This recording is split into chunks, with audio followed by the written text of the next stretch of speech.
YCP అధినేత జగన్ మాట్లాడుతున్నారు. ఇప్పుడు ఆ లైవ్ చూద్దాం. ఎన్యూమరేషన్లో రైతులకు అండగా తోడుగా నిలబడాల్సిన కార్యక్రమం ఒకవైపున ఉంది. ఈ కార్యక్రమంలో భాగంగా చంద్రబాబు నాయుడు గారి ఈ హయాంలో రైతులు ఏ రకంగా నష్టపోయి ఉన్న పరిస్థితుల మధ్య ఎలా సాగుతూ ఉందనే చూడాలి.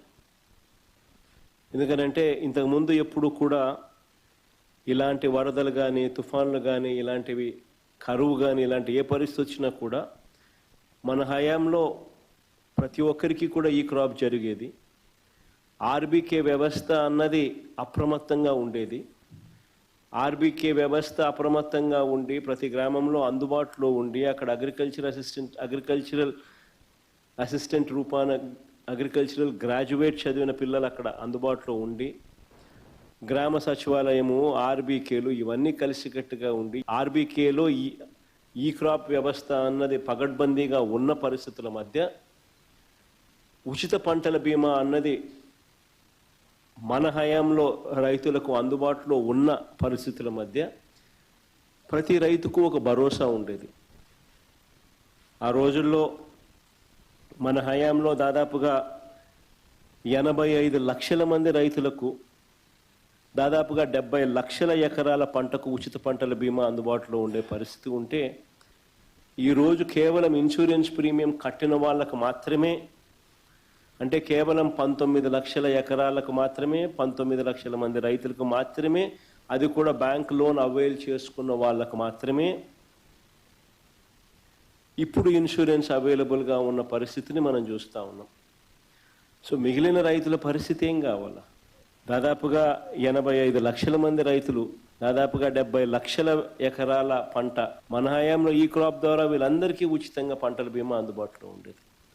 ఈరోజు ఆ పరిస్థితి పోయి కేవలం బ్యాంకు లోన్లు తీసుకున్న వాళ్ళకు మాత్రమే ఆ లోన్లు ఉన్నాయి కాబట్టి ఆ బ్యాంకు లోన్లు బ్యాంకర్లు కట్ చేసిన ఇన్సూరెన్స్ సొమ్ము అంటే కేవలం 19 లక్షల మంది రైతులకు మాత్రమే అవైలబుల్, కేవలం 19 లక్షల ఎకరాలకు మాత్రమే అవైలబుల్. ఇలాంటి పరిస్థితుల్లో రైతు తీవ్రంగా నష్టపోయిన పరిస్థితిలో మనం రైతుకు తోడుగా నిలబడాల్సిన అవసరం ఉన్న పరిస్థితి. మరోవైపు చూస్తే ఇన్పుట్ సబ్సిడీ అన్నది ప్రభుత్వ హయాంలో అసలు వాస్తవం ఏమిటి అని చెప్పి చూస్తే ఈ 16 నెలలకు గాను అసలు ఎంత ఇన్పుట్ సబ్సిడీ ఈ ప్రభుత్వం ఇచ్చింది, ఎంతమంది రైతులకు ఇన్పుట్ సబ్సిడీ ఇచ్చింది అని చెప్పి ఒకసారి గమనిస్తే దాదాపుగా ఈ 16 నెలల్లో ఈ డీప్ డిప్రెషన్స్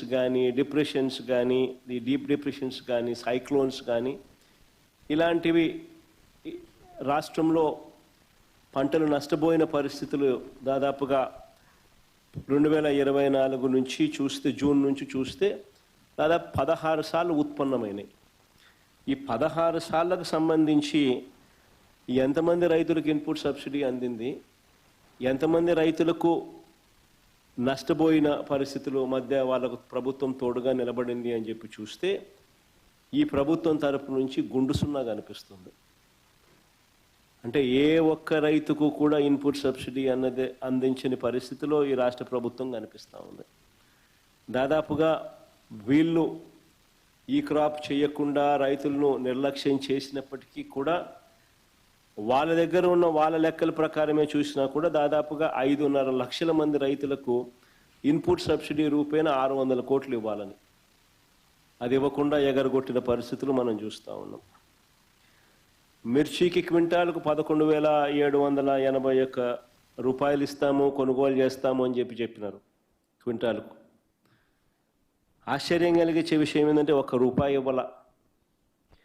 పొగాకు కొనుగోలు చేస్తామన్నారు, ఎక్కడ దిక్కు దానికి కూడా పొగాకు కొనుగోలుకు కూడా ఎక్కడ కూడా చేసిన పుణ్యం కట్టుకోలేదు.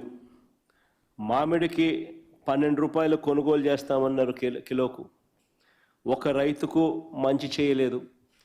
ఉల్లికి క్వింటాలకు 1200తో కొనుగోలు చేస్తామని చెప్పినారు, చేతులు ఎత్తేసారు.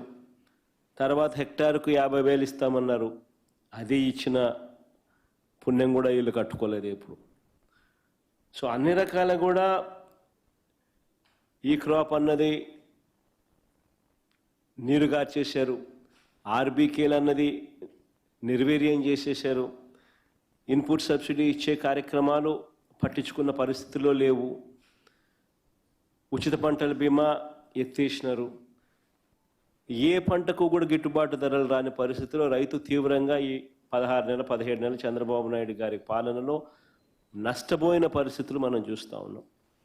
ఇవన్నీ మ్యాన్మేడ్ కెలామిటీస్.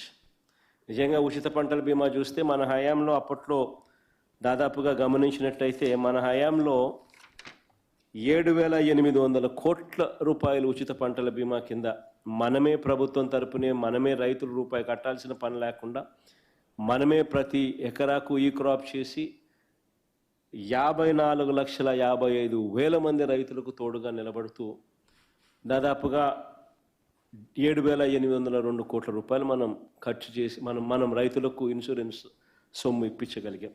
ఈరోజు పరిస్థితి ఇంత దారుణంగా ఉంది. ఒకవైపున ఇవన్నీ